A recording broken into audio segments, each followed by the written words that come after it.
Yeah, I had to move out. What? I don't know if you saw my vlog. Spoiler alert, I had bed bugs. Oh my... Wait, in this place, right? Well, there was one bed bug in my roommate's room. Okay. So therefore, everyone had to leave. Wait. Just for this one bed bug. Wait, how does that work? I don't know how bed bugs work.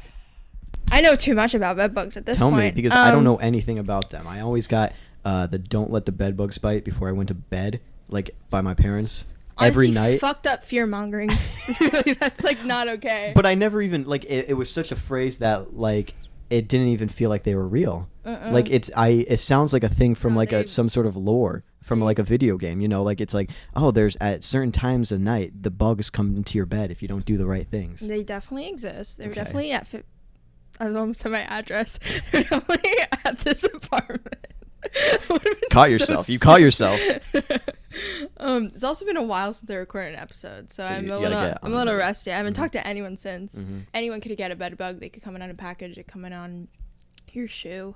I've been in 5-star hotels and I got bed bug bites. So like, are they like? I don't even know. Like, I'm thinking attracted to fabric. So I'm thinking they like are like that big. It's that which is like a dime. No, they're not this. No, they're like definitely smaller. Okay. They're the size of like the leaf on my Pellegrino wrapper.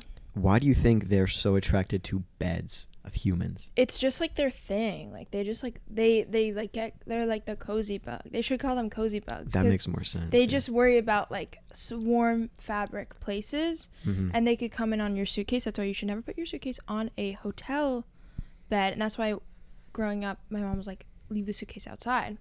So it seems like the type of thing that like they had to exist before fabrics and stuff. They had to. So would they just be on like furry animals?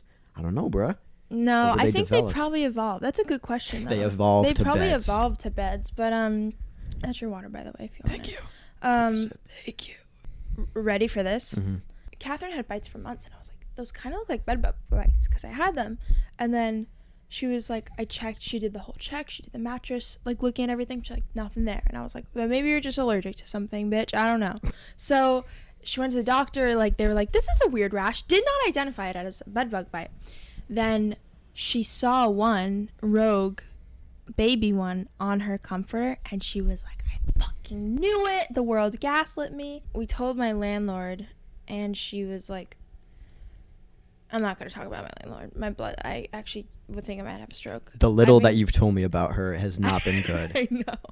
I mean, I have a pretty bad temper, but like, I thought I was going to give myself an aneurysm. God. Yeah, it was bad. Relating to the landlord. It was relating to the landlord and this whole situation. Turn my phone off. Unprofessional. So what? Unprofessional. I'm also Irish, so it's just like I'm Irish too. I go red. Dooley. Dooley is so Irish. I mean, meat is really Irish. You only saw one, but you were like, when one's here, then it's like, it's got to be. They have parents. You know what I mean? So ready? I go, Catherine, you got to stay in a hotel. You can't sleep in that bed. She goes, I can't, because once their prey has moved, they'll go to my room. Oh, no. And they would come here because they could go in the walls. Like Purple Heart, she slept in that bed for like a week so that they wouldn't go to my room and then the other rooms and spread. She just literally was the prey. God. Like, what a hero. So right? She took one for the team. Yeah. It's admirable. Oh, my God. Don't forget about that. Yeah. But she looks really bad. What do you mean? Like, does it like no, just the bites are just really bad. Okay, I was gonna say. So then, how did this get solved? The exterminator came. I had to move out all of my stuff. I lived here this is my 3rd year, so there's stuff. I mean, this is where I sleep, but this is my studio. Like, this is working space. Usually, there's things all around the wall, and like, you know, it's a really awesome place for my like manic episodes of working. It does not look like you just moved in. Like, I just moved back in. Yeah. If this was me, I would not have anything unpacked. No, I was like, I can't work here if I don't have all my stuff. I'm very particular about like my routines and stuff like that. They said, we're coming back in a week, and I said, great, I'm not going to move my stuff back in because I don't want it to have pesticides on it and like grow like a 5th limb or whatever. Great, they came on the Wednesday. I was told, come back Thursday with my mom. We move all this stuff back in. Terrible, no good, very bad day. Like, it just was so hot, so much work.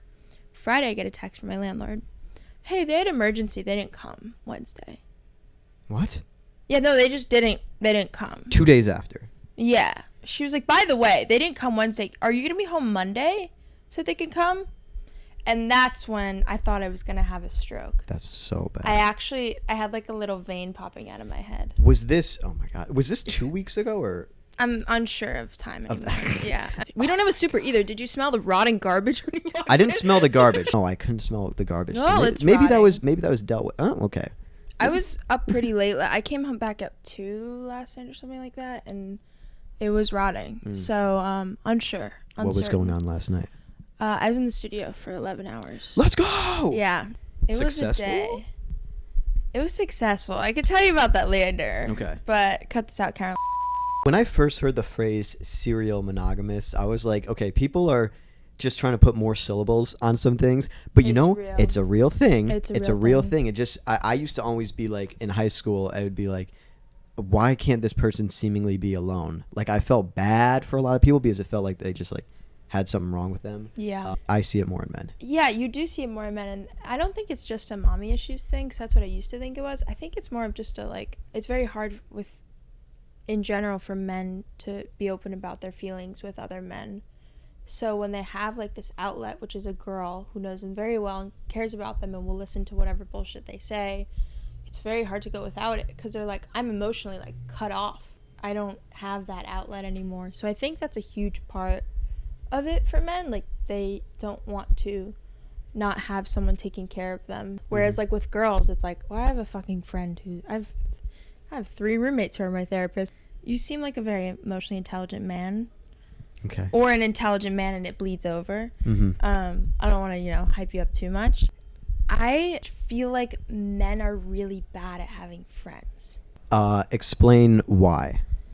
Kind of because of what I just said. They aren't good at being, like, emotional with each other and open with each other. And I feel like they're kind of cut off from that. And also men are usually less loyal.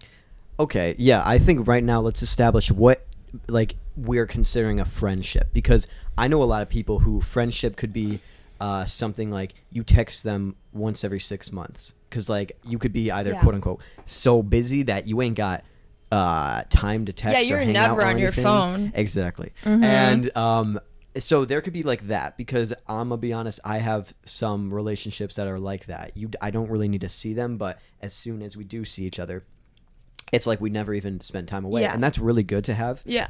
There's definitely less of like a connection between a lot of male friendships, and they can start easy, but they can kind of be forgotten about a little easy. And I think a lot of guys do not exactly put emphasis on friendships, because I don't know, when I think of things like me personally, some people who are close to me like ended up not being close to me. I know at the end of the day I would still be all right. Yeah. It's some things would still suck. I have some people that I've known since I was like 3 that of course I don't want to like them to be out of my life. Yeah. But like it's not even like a fear for me in a lot of ways, even if I don't talk to them, because like some of them are like trying to study to be lawyers and shit like that. They're and busy. Like, they're busy. Yeah. So and they've always been busy people, so it's always been something I'm fine with. But I think one thing that's interesting is and why it might seem like guys can't be good at having friends is just like the differences in what you consider being a friend. So off of everything I said, what do you think is something that like I've forgotten about that's like a part of being a friend, being in a friendship? Deep friendship is like they know a bit about me. They know a lot about me, and they know I'm not really afraid to tell them my surface level feelings. And I find with men, they'll be like, we're friends, but they only do things together. They don't know each other. Yeah. Activity-based friendships. There's a lot of guys who will not want to learn things about their friends, because a lot of times their friends aren't good people.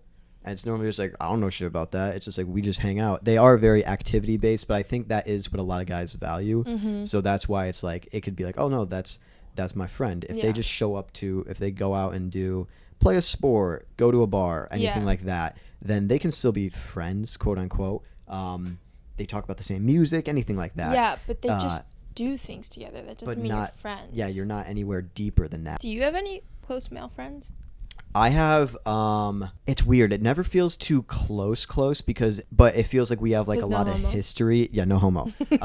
My longest friend has been this kid since I've known since preschool, 3rd grade. We live across the forest from each other. Like type of thing that we can always hang out. Are you a princess in a magic? Not, I mean across the forest, as in like I'm from Connecticut, and there's a lot of woods, and like you. What did I ask you about Connecticut? I asked you something funny and totally inappropriate. You asked me like what there was to do there or something. No, like I that? think I was like, are you from Petty Crime, Connecticut, or like Stars Hollow, Connecticut? Okay, no, that's not even disrespectful because there's such a disparity in Connecticut. Yeah. Like it's the highest, or one of the, at one point like had the highest disparity of wealth in any state in the whole country. And it's right, because you'll drive through some shit and you'll go by like the McMahon houses in Greenwich that like own WWE, multi-billion-dollar corporation, and then you'll go to like Bridgeport right across the street, which is like all industry, a lot of broken down stuff. It's just weird to see. You can see all that, and then you could go break into a place and do whatever you want,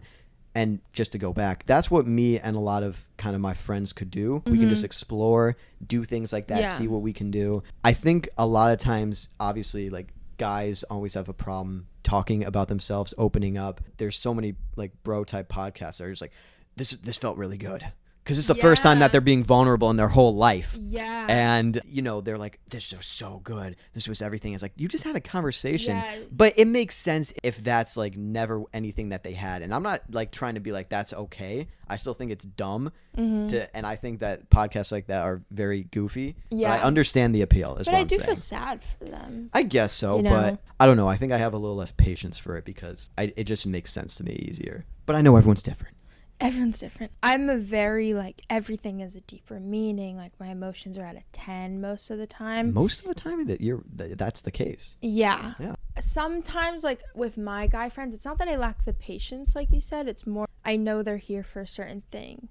Like, sometimes, like, I want to genuinely have no thoughts and just hang out with one of my friends. I think the art of the mindless hangout is also fucking amazing. New YouTube video essay. That's what that title is. The art of the mindless hangout, or the art of the hangout. You know, like mindlessly. It's so real, and especially in New York, I'm starting to realize more and more how different it is state to state. Although I haven't been to many states. I've traveled a lot, not America. I've been to like 4 states. What? I've been to like nose. And how many countries? She's gonna say like 8. Like 20. What the Yeah. My roommates and I are really into theme nights, the year of playing. Okay. I was like doing a TikTok with my roommate, and I was like, we are playing. I texted my friend Ginger, who lives down the street when she's home. You want to play outside? She was like, yeah. And we just skateboard and just hung out. I didn't know you skated. Not well. You can still skate. You can still stand on it and it can move sometimes. Yes. My mom taught me this summer. Oh, that's nice. Yeah. I just got a new skate deck. Nice. Because it was just on my birthday. And Happy birthday. Can you tell the podcast your birthday? We're very into astrology here. December 31st. I'm a Capricorn. Hunter Schaefer's birthday is New Year's Eve 1999. Which is pretty there we go. Crazy. That's a good one. I was going to say about the skate deck thing. Oh, yeah. I just got the skate deck finally because mine broke when I was filming something this summer. Like it got ran over in front of everyone on set. You should have cried. Bro, okay. I don't get like too irate. You've seen me kind of like upset. Frustrated. But I could tell there's a 10. Yeah. Well, I was like, I could control myself at that point. I couldn't when this happened because what happened was, one, I was mad at myself for making the mistake and being clumsy because I was just going slow. And when you go slow, you can get stuck on a rock real easy. I got stuck on a rock. The thing came out from under me. I started walking to get it because it was across the street. And I was like, a car slowly rolled up and slowly rolled over it. Massive snap, and I was in like a corner of like an intersection, right? So it was so loud, everyone like looked over and they're like, oh, is it okay? And I was like, no, it's fine, because it snapped, but it didn't like snap like off. It just like you could tell it snapped. And everyone on set saw it and they were like, oh my god, because they've seen me skate everywhere to that set, and I was so pissed. Grace was there. She saw me. I literally like ripped it in half and threw it to the ground in front of everyone. And I was filming with people I've never filmed with before. So they saw that the first time and I was like, I can't believe that happened. Like It was like the classic, like just male rage where like I literally just threw something, and I was like, I like had to like act like I was having a fun day that day, like that whole shoot. And then they just thought you were really up and down. Oh, and it was the first time I had like a board break like that, so it was like really I was just upset. That's outrageous. I saw Avatar. Different story. Watch the latest vlog. Not worth the IMAX $26. Oh, I don't know. I've never gone. Oh, I've only seen Everything Everywhere All at Once in New York. Everything I just else, watched it. It's good. I really loved it. 40 minutes could have been cut from the fighting scenes. It's also such a deep movie that I felt like it was a shame for it to get tired. Yeah. When it's not fighting, it's still super interesting. I do prefer, honestly, everything else besides the fighting. It also like reminded me of what Love was. Love? Yeah. That's interesting. I'm really spoiling the movie. It's been out for a fucking year. Get over it. Go skip a minute ahead if you don't want to hear. The scene where they get out of the movie and they're smoking, which was really beautiful. The husband and the mom, and he's like, don't kiss me if you don't mean it, and kind of explaining how he moved on and he's okay, but not to like reopen that wound. And he's like, I would have just loved to do laundry and taxes with you for the rest of my life. And I was like, okay, it makes sense again. I think that was the best part of the movie. Everyone's gonna have a favorite different part of the movie because there's so many points like that are kind of pivotal in trying to make a statement like that. That's really good that opened that up for you. I know the feeling of that. There's been blinks of my life that like this blinks of asexuality pretty much just because I was like disgusted with some shit. Yeah. And there's just a point where you're just like, I can't be doing none of this. Yeah. I'm kind of in my celibate era. Let's go. That's where you're at. That's what I had a really bad date experience in September, and afterwards I was like, I don't like men. I was like, I don't like anyone. But that's not true. I'm like aggressively straight, but... What does that mean? Scary sounding. I mean, I just like really like men. I don't know. It's not like a... Does it feel primal? Like it's just yes. like, I just... Okay. Yeah. Then there you go. That makes sense. Give me your top 3 men of all time, dead or alive. First instinct. Famous? At just anything. This is an awesome question, by the way. I'm leaving it to be broad. I'm leaving you to answer yourself. I'm not just going to be like, based on how hot they are. No. I mean, Maddie Healy, I just think is like just an enigma of a person. Always in this like rediscovering himself phase. And I just think it's very fun to watch and very interesting to watch because he's thinking about how he's perceived 24/7, and it's hard to know what's an act. And I wonder what he thinks of himself, not the iconicism of him. Talk to me about that a little more. Like, you think that he's like... I think he buys into his own bullshit sometimes. Okay. And I wonder when he goes to bed at night if he like thinks about if he has eggs or not in the fridge or something. You know what I mean? I wonder if he thinks like, did I leave the stove on when he leaves the house? You know? You got your first boyfriend, Matt Healy. Matt Healy. I'm trying to think of other people I mean, I have a lot of like gender envy for men, but... Wait, what? Like what gender envy? What do you mean? I mean, I do rock music. So like, okay, yeah. When I go on stage, I have to go on as a man. My posture changes. I act more confident. Whenever I see men on stage and they just get to like take their shirt off and be lanky, I'm always like, fuck. Like, I fucking wish. I guess Alan Watts and Frank O'Hara. Okay. Those are the 2 people probably thinking of. So you're cheating. You did top 4. I did cheat. And Robert Mapplethorpe. Okay, you got top 5. I'm sorry. No, I top think 5 those should be the top 3. Alan Watts. Give me a 30-second on each of them. Why? Alan Watts, he's just a white man who like really got Eastern philosophy, and I wonder if he felt overwhelmed by how much he knew, because I feel overwhelmed secondhand. The second one, Robert Mapplethorpe, I mean, he was just like a really awesome photographer who really lost his way, and his work is really interesting, and he kind of lived in the shadow of Patti Smith a little bit. I would have loved to get to know him because he seemed like very talented and focused, but not focused enough to get to what he wanted to do, and always creating things and making things, which is kind of how I am. He has a legacy now, but his end of life is like my biggest fear for how I'll end up. It's upper. There you go. Well, there you go. That's top 5 men of all time. What were your top 3 women? Top 3 women? Okay. Like give me the boundaries. Like, what are we talking about for women? As in, like, maybe they like fascinate you. Okay, that is good. I feel like that's what I based mine on. Probably Beyonce is up there, you know. With fascination? If you were to be adopted by Beyonce, would you say no? Yes. Okay.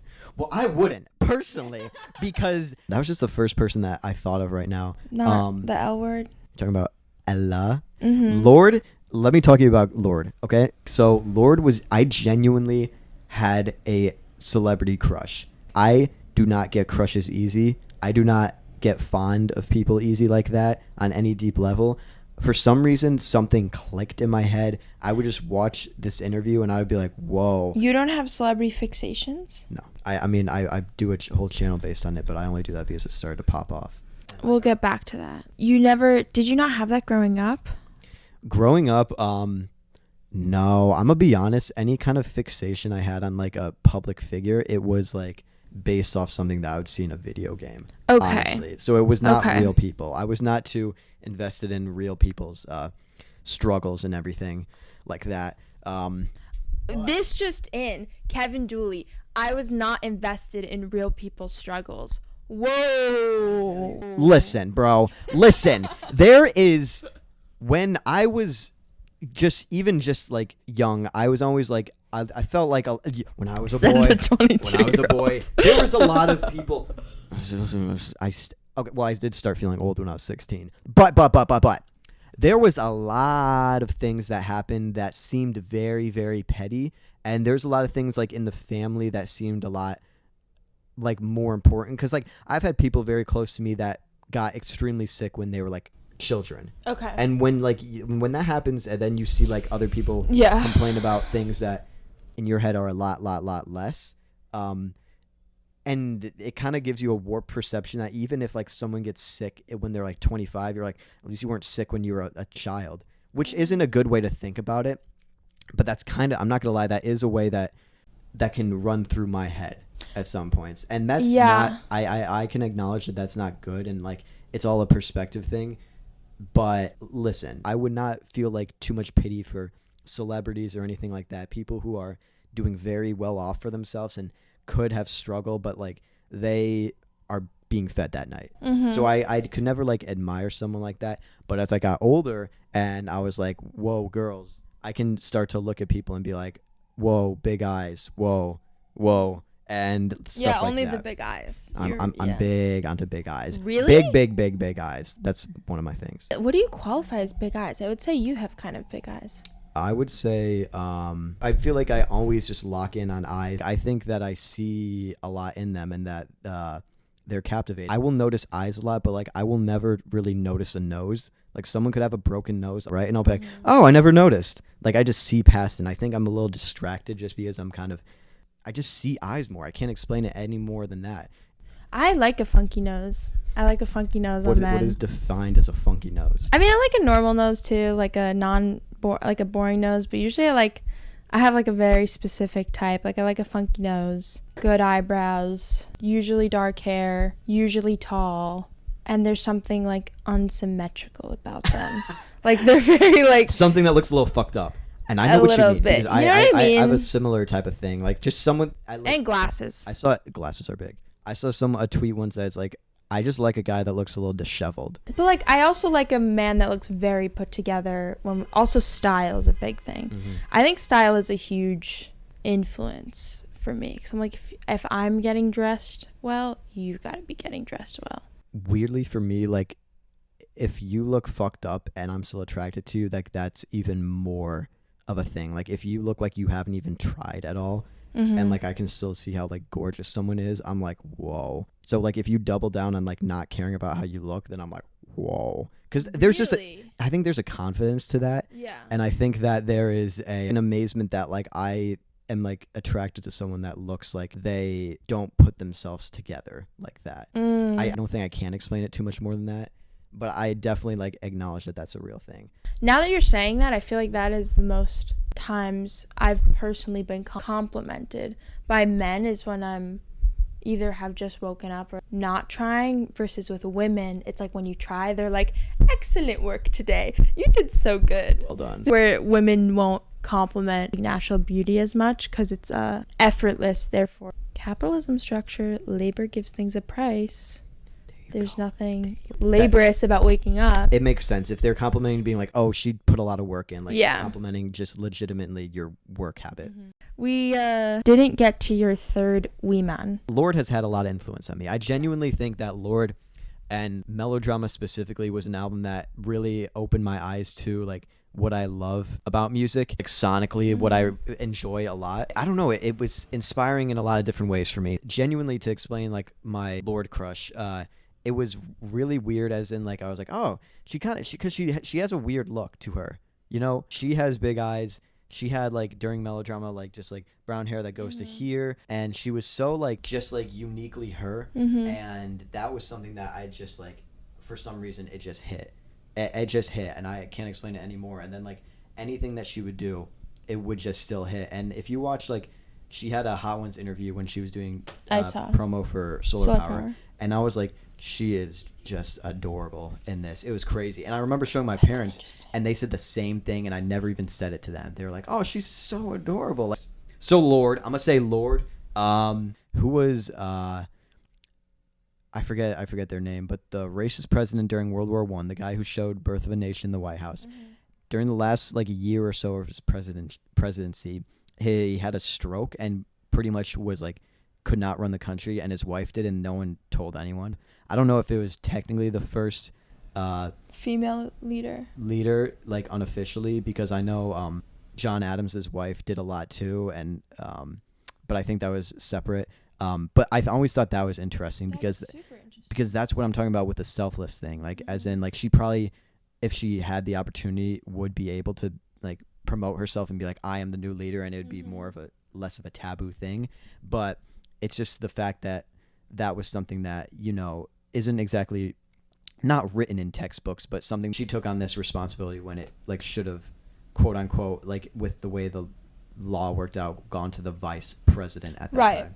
I always think Kate Winslet is lovely. She has always been good. I always forget she's British. She is just has always been very, very intelligent and well put together. And I just saw this interview where she was being interviewed by this very young lady, and she was like, it's my first interview, and she's like, this is your first one? And she kind of just gave her like a pep talk right before, and that's like, really nice. Really great, because you're gonna do this, and let's get into it. There's a thing that I think that I have, and I don't know if you have this too, but I could definitely have talent crushes where someone could make a lot of good music, and then I'm like, oh my god, they're gorgeous after that.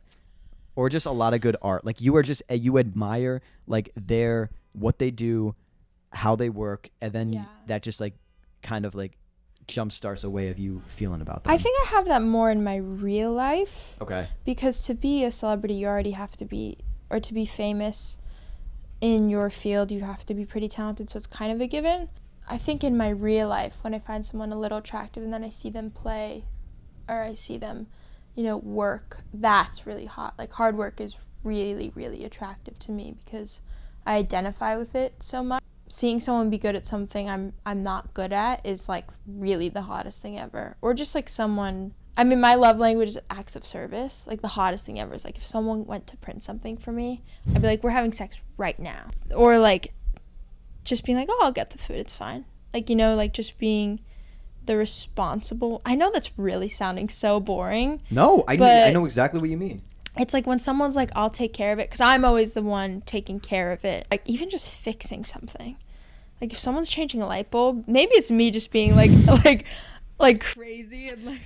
What you're saying makes sense, because everyone has their thing. Yeah. Everyone has their thing, and if you think, or if you feel like in your life that you do a lot for other people, or you are quote unquote the man of the house, and whenever anyone else is able to do something like that for you, it's just something that you admire a lot. Yeah. So it's something that you value a lot. It's not anything crazy. It makes sense. Yeah, and just someone going out of their way to be helpful. And manners too. Manners are a big one. People with bad manners. But no, I guess the talent crush is more in my real life, not with celebrities. I have a lot of talent crushes. Where you find them talented first and then you find them attractive. Yeah, I mean, obviously people look good and everything like that. And I can always be like, yeah, they look good and everything. But it's never like I'm never the type to be like, whoa, who's that? Like, I never get like stopped in my tracks based on how gorgeous someone is. It's very seldom that happens. It's normally I'll be like, yeah, they look good. But then when they do something that I admire or value, then it'll be like, whoa. Oh, sorry, I came up with a talent crush for myself. Rami Youssef. Okay, I get that completely. Like, I mean, I find him attractive. If he was walking down the street, I'd be like, oh, he's kind of hot. Yeah. But like, once I know about everything he's written, I mean, writers are really attractive to me too. But like everything he's written and directed, and he's also a really fucking good actor. I mean, I feel like he's very praised for his show and his writing and the content of it, but his acting is really good. And I think everyone's a bad actor. So he's very like moving. And there's another quality I find really attractive in people is like earnestness. At this point, we've been talking for so long, and I never asked, who are you? And that's the first question. And that's always the first one I ask. We just got lost in the conversation. I know. But for the people who don't know, who are you and how do you know me? My name is Kevin Dooley. I am a man from Connecticut, and I'm here to do a lot of things in New York. I came here because my town did not have a lot of opportunities that New York did.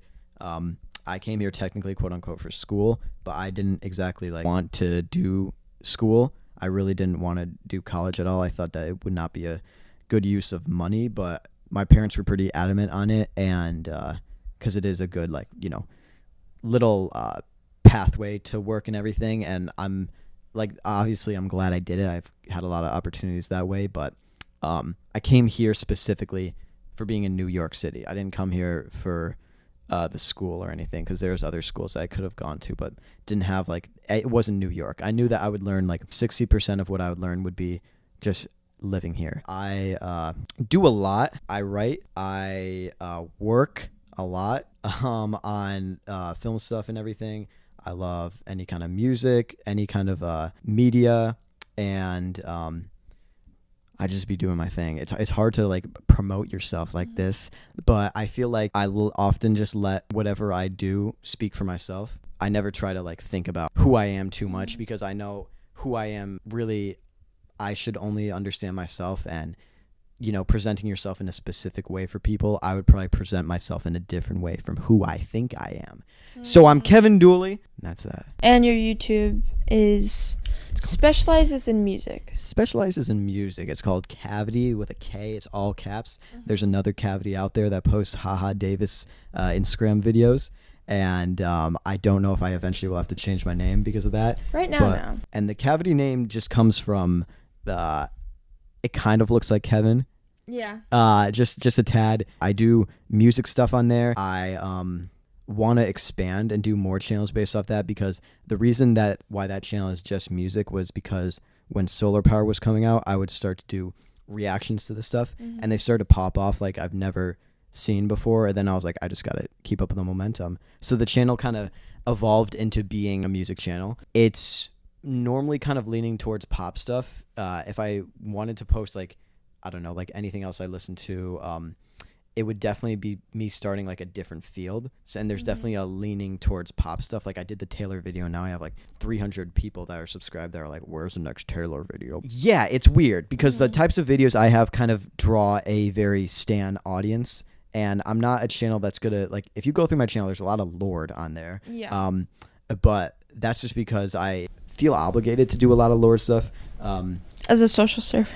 As a social service, because there's not a lot out there. And, that is true. And it's so niche at this point that, like, if someone found it and they'd be like, oh my God, there's a lot on this channel, I know I'd be making someone happy. So I do that, but YouTube is it's a lot of fun for me. I love how it's evolving. I love how shorts are a thing now, and how like they're gonna get monetized. That's gonna mess with TikTok a lot. Yeah. And so you're also we know each other because I worked on a short film with Kevin. Yes. And you were AC. I was just AC the first time I did ACing. You did it. Were you? That was the first time you were AC? Yeah. You're very good. I try. I always just want to do new things and try new things, and if I have the opportunity, I try to take it. I knew how to do focus pulling stuff like that before, but I really don't know camera logistics, and I honestly do not care for them. I've never been like technical like that, really, in any kind of field. But yeah, that was a really interesting shoot. That set also reminded it made me realize how odd I am. I sing a lot, and I have like if someone says something, and I will sing it. Yeah. And Dan, the guy that I was acting with, was like, you have like triggers. Like if someone says one thing, you have to say this one thing after. How do you feel a couple weeks removed from it now? I mean, I definitely think it's going to be a lot different when I act in something without college students. I felt like because I was having so much fun, it almost took me out of a lot of the acting. Ooh, okay, that makes sense. I almost was having too much fun and feeling too involved in the crew. I come from crew. Like my parents are crew, and my sister's crew, so I felt very on your guys' level, and then I was like, oh no, I'm not. I literally know no things. You know what I mean? Like there was a familiarity. I can't say that either. Familiarity of with you guys. Like I felt very comfortable, but I think it took me out of acting like a lot, and I don't personally think it's my best work, but I think there are some really good moments of acting. So you're saying you need to struggle to be good? No, I'm saying I need to feel less like involved. Yeah. It's good to feel comfortable, but it's also good to understand that you as an actor to get to certain places need certain things. So if there's like a privacy or a disconnect that you need to be like to center yourself, then that's good. If you're on a comedy, I feel like you being in good with everyone is always going to be good, because then it just seems like you're just having fun. And it's really easy, at least for me, to like be able to let loose, where if I didn't feel comfortable on set, how am I supposed to make people laugh? Yeah, that's actually really true. The one thing that actually was really good on that set too was I felt like I was not babied, but very looked after as the actor, because there's such few actors, so I felt very looked after by like people like Grace or you or like Annie and whatever, and it helped me feel the age that I was supposed to be, because I was 16. I feel like people treated me on the set like I was younger. That's interesting. And it actually really helped get in the mindset, because I think on camera I did play 16, and I definitely changed my behavior. Like she like had certain tics, and like I don't really fidget that much, but like I brought it back, like, you know, for her, because she's very nervous and whatever. That's really interesting, because we didn't like establish that before or try to do that. It's just that's something that worked out, and that's really good that worked out. Yeah, because you are just supposed to be treated like that on set, because you are the talent, and if something's fucked up with you, then like it's not gonna sell. It really is important, and I think people are always like, whoa, actors are babied a lot, and but like properly, like there's a reason for that. I mean, being like slightly taken care of, I feel babied, but like you know, because I'm usually the one that's very like taking care of everyone else. Correct. But I think, I mean, overall I had a really fun time, and I think at the end of the day it's gonna be stunning. Everything that I saw when I was pulling focus, everything looked splendid. It really, like, the film's gonna be very unique looking already, because we put like a layer of pantyhose in front of the camera to give it this very I don't know exactly the phrase I would use, but it gives it a look. That was fun to work around, because it made everything not blurry, but different looking. And I'm glad that you were able to sleep decently throughout the nights, because that was a problem that I had during those weekends. When you said a while ago that you're like, you were upset the second day, like you said that I think at Hot Pot when I went to, we have a thing where we eat food together with people. And brilliant. I was the first outsider. The first outsider outside SVA, yes. The first time you came, I remember you saying like you were like really in a bad mood the second day, and I was like, bro, I slept like 3 hours the night before. I was not having it. When I met you on the first day, you were like, I'm Kevin, hi. And you were cranky, and I was like, someone's in a bad mood. Well, I'm glad. Because I was like, what's your name? I was so excited to be there. And like, I'm Kevin. I know your sister. Bye. I'm glad that you understood that I was cranky there, and it's like, wow, that guy's a dick. No, I know, like some shit went down. Yeah, the shoot was good. The shoot was great. The food was good. The food was good. The food was good. I don't eat that much regularly, so I was like, I remember you saying that. You're like, I feel like I'm feasting. I ate in months. Listen, bro, I eat a lot. As soon as I got here, I was already hungry type shit, and I ate right before this. I think I'm still like in that weird teenager growing. Yeah. Okay, the high school I went to, no one ate. That's ever, insane. Because it was skinny boys everywhere. Everyone was skinny, because 8 a.m. class, I commuted 2 hours to school. Oh my God. Why would you do that? It was a performing arts high school. Okay. So school is until 4:09. What? 10 periods. It's a 10-period day, because it's a public school, so you have to do all the regular high school shit. Okay. And then three classes of your major. And then you and also then ran rehearsal. track and field. No. Why don't you follow anyone on Instagram? When I was a very small child, I had an Instagram. It's still out there. You can go find it. And I just feel like I have a very kind of addictive personality, and it was bad. I was not like using Instagram well. Like there would be types of things that like I couldn't help myself from like spending too much time on it when I realized like it wasn't adding too much to my life. And I have Twitter, and I follow people on Twitter, and Twitter I feel like is a lot much more of a fun place for me because Definitely. I can go through it and then I'm like, okay, I'm done. And recently it's been a little fucky with everything going on there. I mean, last night they added it's TikTok now, a For You page and then a following page. Okay, back to your channel. Oh, actually, do you want to talk about Bushwick Rover? Yeah, let's talk about it. Okay, we have a mutual friend who we've both worked with and have both collaborated with and future collaborating with. And our mutual friend's sister is doing series, like a TikTok series of, it just looks like a beautiful film and probably will end up being like a feature film, ? Or something like that. Right. So she has the there. script that has been in the works and existed for a long time. And eventually like things started to work out, and it's like, I think I want to start to film this. I met her working at SNL. She was like, I think I want to use him as like the main character. Something reminds me of like just the main character. And I don't really act like that. I don't consider myself an actor. Like when I do it, I'm just like, this feels like a good opportunity. I get free food. I think this will only lead to good things. It'll only make you a better filmmaker. Yeah. So I'm like, I think I should do this. And so yeah, it's a story about someone who's kind of a coming of age movie in Bushwick, Brooklyn, and it's very much like supposed to be a cultural piece because there's a lot of like just like in kind of investing you in this world. And it was written as a feature. We decided to try something different with it, where we wanted to film it vertically and release it in a TikTok like format. As in like a little quicker edits and everything like that, and kind of have each individual part be its own beginning, middle, and end. And it does change everything, because if you want it to like work in an algorithm, you have to like realize what your first shot is and everything like that. And we've released the first couple parts, and the reception so far has been really great.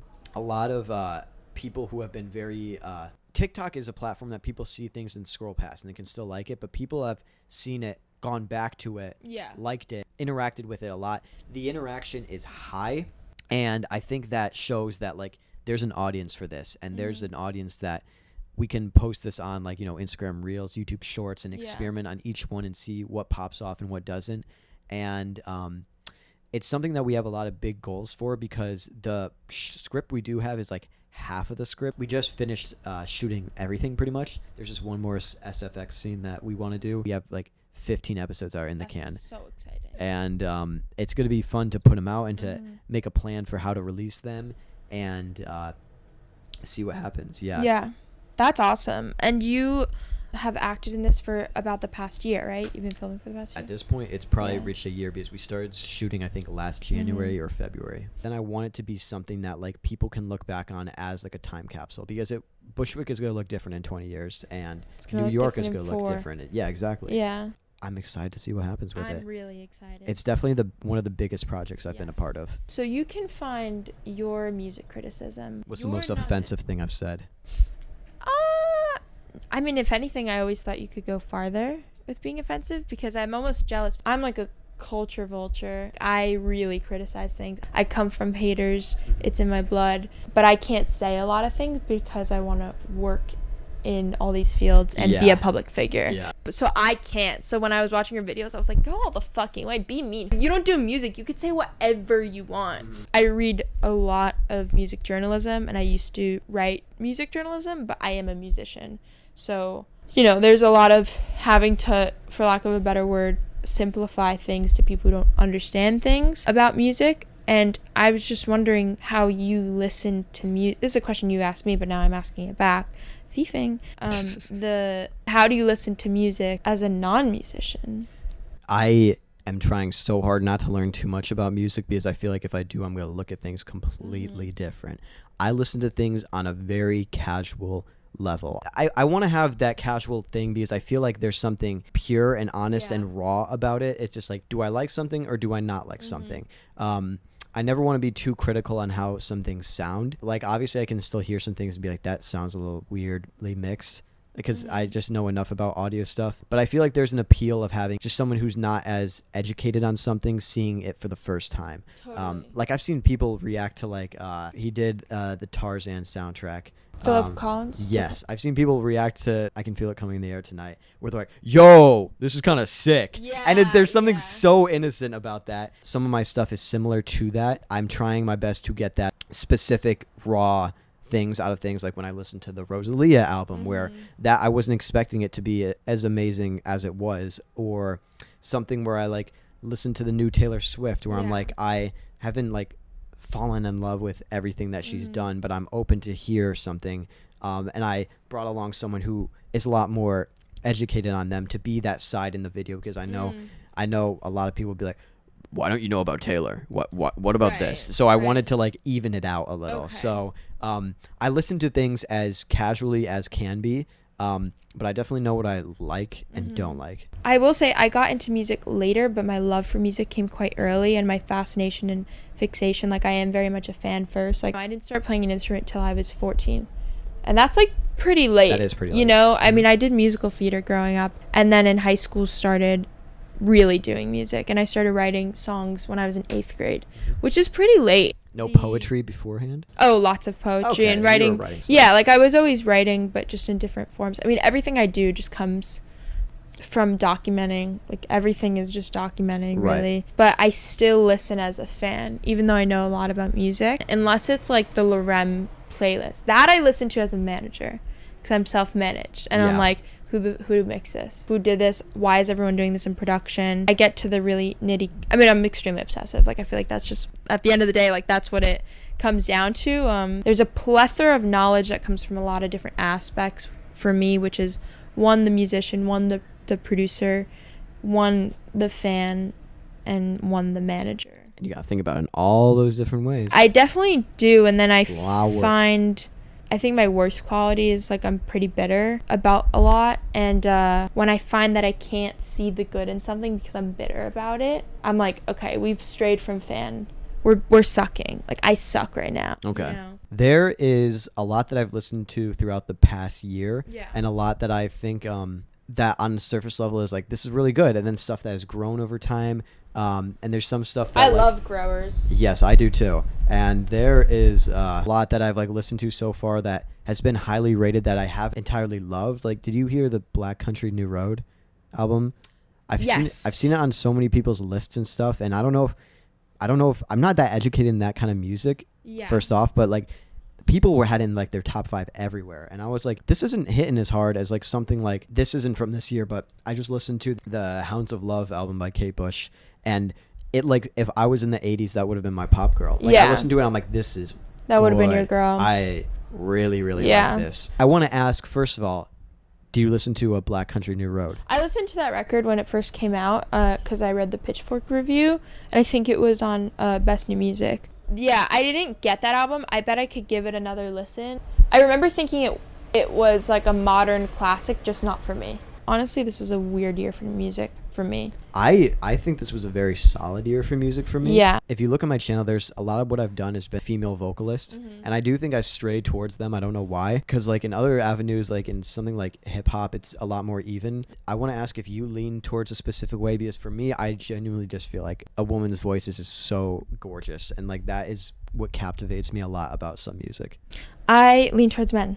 That's interesting. Do you think it goes to the primal thing we talked about? To my primal thing? I think it can. I think a lot of people don't know how to record female vocalists, especially people like myself. A lot of my vocal lines are very nuanced, and, you know, Billie Eilish brought the nuance back. I like grit, and it's a lot of female vocalists that are like popping off don't really have grit. It's all really clean. I think that comes from a primal instinct of being a perfectionist as a female person, and it's uninteresting. Okay. I find men vocalists are more interesting at this time because they're okay with being messy. They're very comfortable in being messy, and it's also because the bar for them is like so much lower.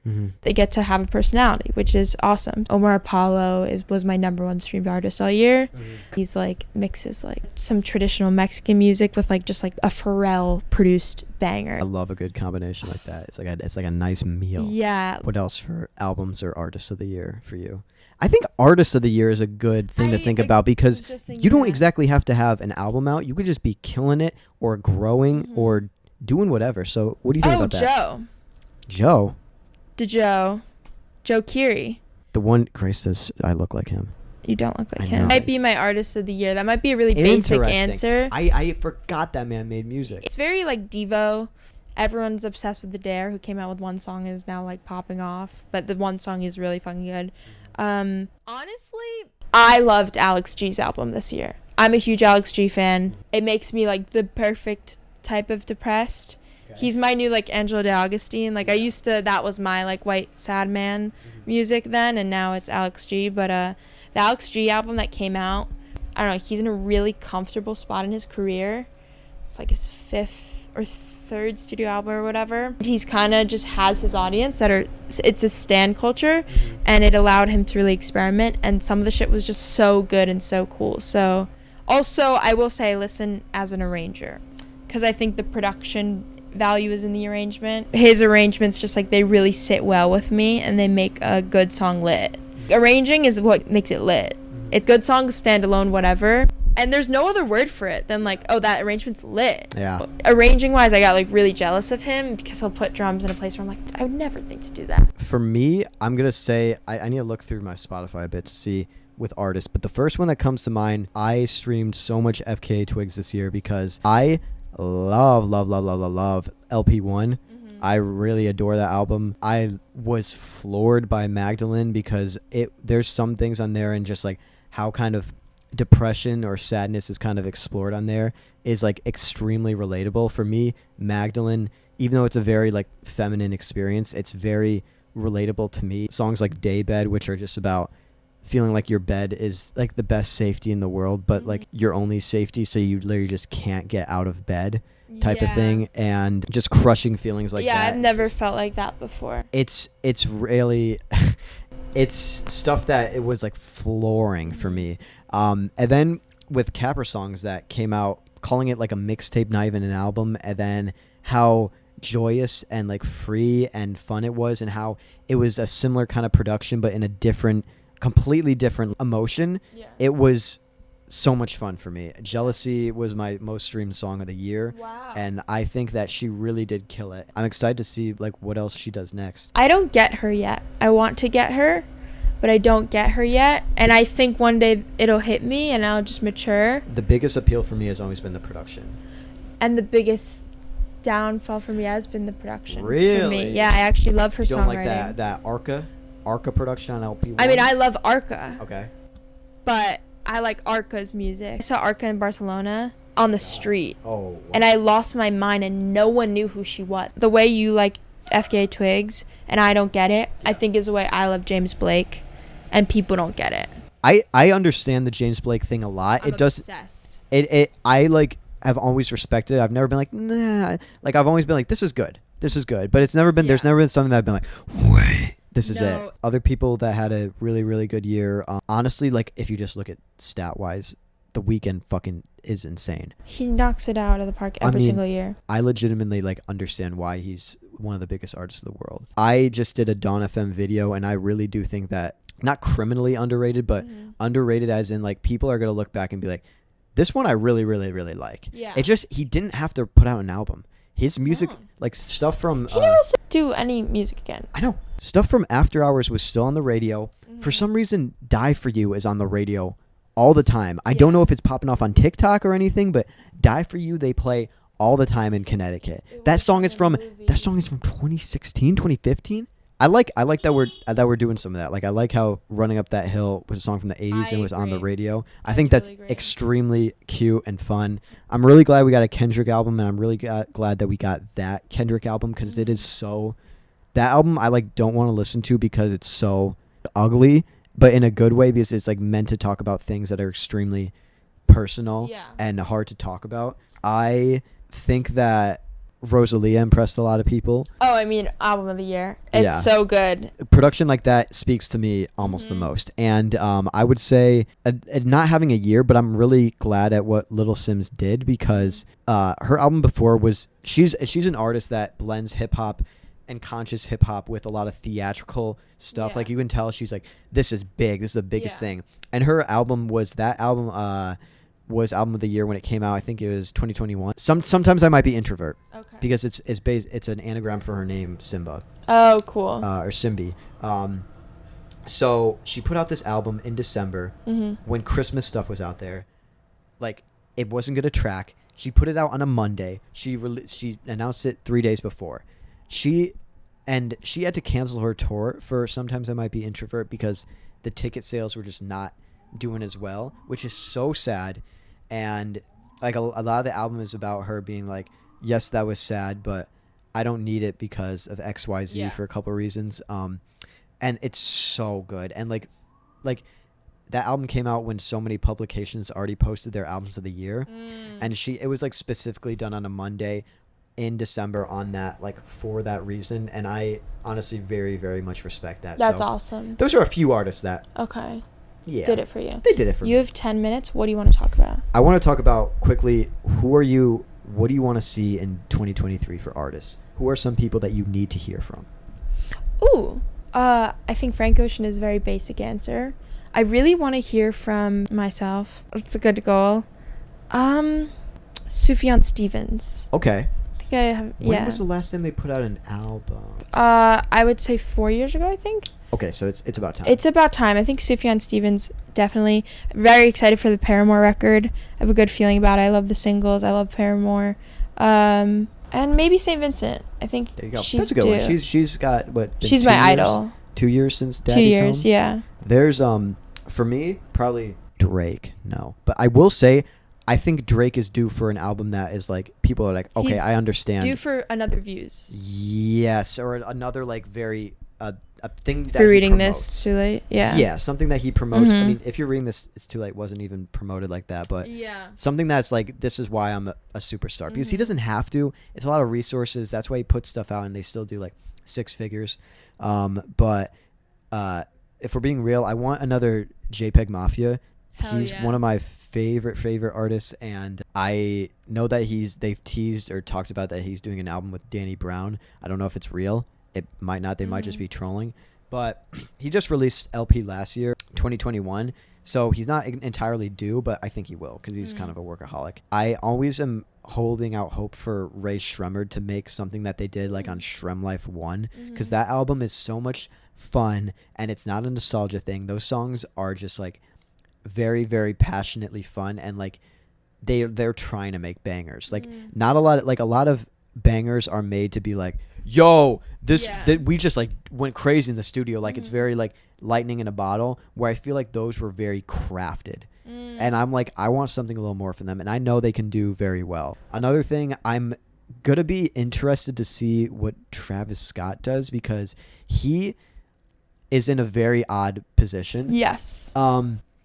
And Astroworld was a very cultural, interesting thing to listen to, because an album like that with so many like hidden features, if you're into that whole kind of space, you are like excited to hear something like that, because it's like a fun experience. I don't know what he's going to do with Utopia. I really don't. I don't know how it will be received by people. I don't know if he'll make a similar type of music, but I'm at least interested to see what will happen there. I really would like, honestly, not bet, but like almost bet on Lorde doing something, because I feel like Solar Power did not have Killer Instinct to it. It's not like you need to listen to this.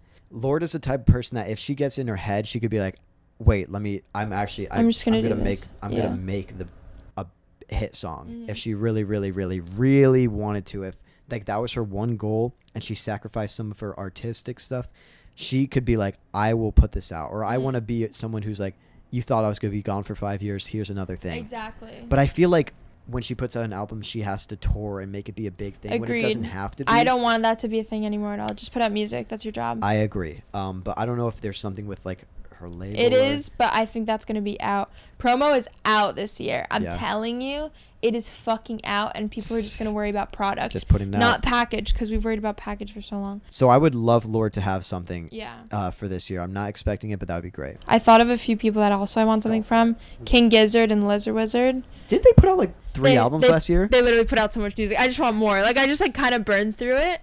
And then I don't know if you listen to Burial. Burial's like a recluse in London, and he makes music from his home, and it's actually the craziest thing ever. And honestly, Florence and the Machine. A hit Florence and the Machine album would be amazing. Again, arrangements, crazy. And Fred Again. There you go. And I think 2023 Frank Ocean year. It's like, what do we base it on? That he's headlining Coachella? That's it. That's it. But I don't know, bro. I know Catherine, my roommate, has a theory that he's never gonna make music again. It could happen.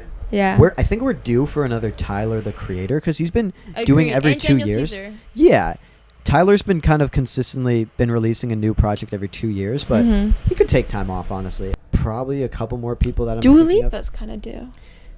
You're right, and she could do something different. Milking future nostalgia. Hey, Good it's been for working. her. Yeah, it's been working. It works, but I mean, like, they crafted her as like a pop superstar. I mean, she's already like got this. I want to do that video essay. About what? Dua Lipa. Just in general? There's a lot to say, bro. There's a lot to say. There's a lot. Like, a lot of people who just like don't listen to pop, or they're like, yo, I like Dua Lipa. Like, that's just good pop music. Obviously, they have some kind of formula, and I don't want to hear more 80s shit. I think we're getting out of the 80s era. I don't know if we're going to go into like a 90s era. No, we already did the 90s before the 80s. Sounds like we're doing 2000s. I think 2010s. Okay. Which is my expertise in music is from 2009 to 2015. That is my expertise. That wasn't really Olivia Rodrigo. Like, that was a little more early 2000s. But she's going to release something this year. And I don't know what it's going to be, and I don't know if it's going to be a similar thing. She's going to, bro. She is going to. No, I'm how many times you would say it until I couldn't say it. It's like she's going to do that because, and like it or not, she had one of the biggest debuts as an artist. Yeah, I just wonder what her pivot's going to be, because she can't do the same thing. I know, but like the biggest thing you can compare it to was Billie Eilish, and Billie Eilish's second album did not hit for as many people. For a lot of people, yeah. So I don't. Maybe she'll do like some weird screamo shit. Would that be funny? That would be so lit. Okay, any final words? You have to go. I would say that, hey, if you haven't seen me or my work before, the socials are going to be linked around. Oh, yeah. I like to talk about music a lot. There's going to be a lot more out there. We honestly kind of just scratched the surface. I would love to be back at some point. This was very, very, very, very, I very think fun. We should have hung out before this. Because caught up, and then got into it. But that's something you learn. It's okay. It's something we learn. This was the first morning podcast you've done. It actually was. The latest podcast I've ever done is like 3. Yeah. So this is a really fun. It's a different experience. I feel way more energized. That's good. You ever have 3 people? Yeah, it sucks. It's the worst thing to edit ever. Okay. I've had 4. That makes sense. And the episode's not out yet because it's actually so annoying. God. Okay. All right. Thanks for watching. Bye-bye. Bye.